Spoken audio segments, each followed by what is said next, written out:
Hi అండి. ఆయన ఇప్పుడు మనకి ఏపీలో ఎలక్షన్స్ రాబోతున్నాయి కదా, నెక్స్ట్ సీఎం ఎవరొస్తే బాగుందనుకుంటున్నారు? మేమైతే జగన్మోహన్ రెడ్డి గారు అనుకుంటున్నాం. జగన్మోహన్ రెడ్డి గారు అధికారంలోకి వస్తే మరి అభివృద్ధిలో ఏమైనా మార్పు కలుగుతుంది అనుకోవచ్చా?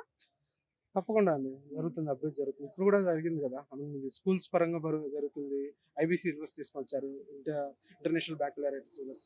అలాగే గవర్నమెంట్ హాస్పిటల్స్ కానీ మనకు ఆరోగ్యశ్రీ కానీ 25 lakhs వరకు పెంచారు. స్పోర్ట్స్ బిల్ చేస్తున్నారు, 6 స్పోర్ట్స్ పర్ బేస్డ్ ఇండస్ట్రీస్ కూడా వస్తాయి. స్పోర్ట్స్ యాక్చువల్గా మన రిసోర్సెస్ బట్టి మనం ఏదైనా బిల్ చేసుకోవాలి. మన ఏపీకి రిసోర్స్ సెకండ్ కోస్టల్ ఏమంటారు, ఇండియాలోనే సెకండ్ ఇది పెద్ద 943 km/km. సో మనకు దాన్ని బట్టి ఇండస్ట్రీస్ రావచ్చు, మనం పోర్ట్స్ బిల్డ్ చేస్తే మంచి డెసిషన్. ఐటీ డెవలప్మెంట్ ఏ విధంగా ఉంది మరి? ఐటీ అనేది మరీ హై లెవెల్ మనం ఎవరు చెప్పలేము. బేసిక్గా రీసెంట్గా ట్రాన్స్ స్టాండ్, ఇన్ఫోసిస్ కొన్ని కంపెనీస్ వచ్చాయి. ఇంకా రావాలి, వస్తే బాగుంటుంది. అలాగే జగన్ పరిపాలనలో రౌడీ రాజకీయాలు ఉన్నాయి అంటున్నారు, నిజమేనా? ఏమైతే ఎక్కడ చూడలేదండి. అందరూ అనుకుంటా కానీ ప్రతి వాటిలో ఏదో ఒక చిన్న తగాదాలు ఉంటాయి, వాళ్ళ దాంట్లో వీళ్ళ దాంట్లో ఉంటాయి. అవతల అపోజ్ చేస్తుంటారు కాబట్టి అది మామూలే.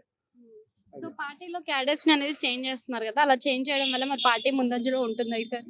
ఇక్కడ మెంబర్తో సంబంధం కాదండి. యాక్చువల్గా సీఎం అతను పెట్టిన స్కీమ్స్, అతను తీసుకున్న డెవలప్మెంట్, మెంబర్తో సంబంధం లేదు. సో అన్ని పార్టీలు కలిసి వస్తున్నాయి కదా, మరి వైసీపీ ఓట్లు అనేది షర్మిల వల్ల చీలిపోయే అవకాశం ఉంది. అక్కడే క్వశ్చన్ ఉంది చూడండి. అన్ని పార్టీలు కలిసి వస్తున్నాయంటే అతను యువతలో స్ట్రాంగ్ ఉన్న వ్యక్తినే కదా, బాగా చేస్తున్నాడనే కదా. మరి అతను బాగా చేయలేదంటే మీరు ఒక సింగిల్ వచ్చి మీరే గెలిచొచ్చు కదా. మరి ఎవరు అది నిన్న జగన్ ది సిద్ధం అనే ఒక సభ జరిగింది కదా, సభకి వచ్చిన ప్రజలంతా పెయిడ్ ఆర్టిస్టులు అని అంటున్నారు, డబ్బుల కోసం వచ్చారు అంటున్నారు, నిజమేనా?